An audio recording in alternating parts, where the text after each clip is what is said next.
Do you fear a quote-unquote second wave of the virus? You've imposed harsher controls for people coming into the country those last week. We've seen this happen in China. Is this a real concern in your country as well? Well, as I said, we don't know fully about the nature of this new virus. We know that it travels very quickly.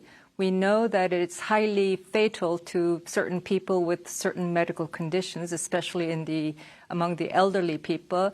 But what we are discovering these days is that those fully cured and released, many of them have been found to test positive a few days after. And so now, we are learning that there's a lot more that we need to learn about how the virus travels, in addition to the need to find cures and vaccines. The nature of the virus, a lot of uncertainties surrounding that, but also, as you say, now we have many cases found among recent travelers that have come back to the country from overseas travel.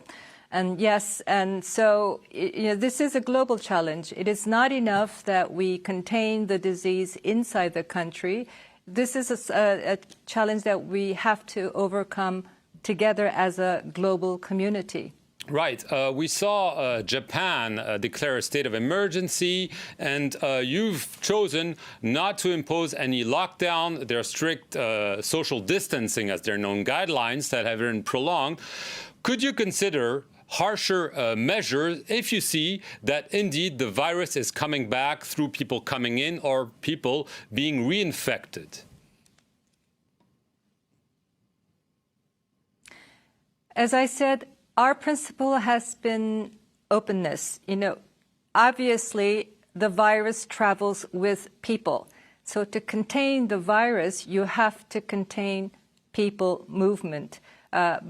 And you can do this from two different approaches. You either respect the freedom of movement of people and make exceptions for those who need to be contained, the patients certainly, but for the close context, or you do the opposite way. You crack down on the movement and you make an exception for the travel.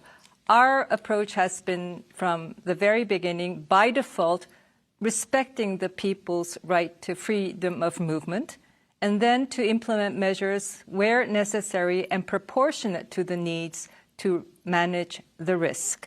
And now, because the risk factor comes with the people coming from overseas into the countries, we have placed all travelers coming from outside the country to 14 days of self-isolation, either in their homes or in government-sponsored facilities for monitoring and testing if necessary, and then hospitalization if necessary. So our measures have adapted to the evolving nature of the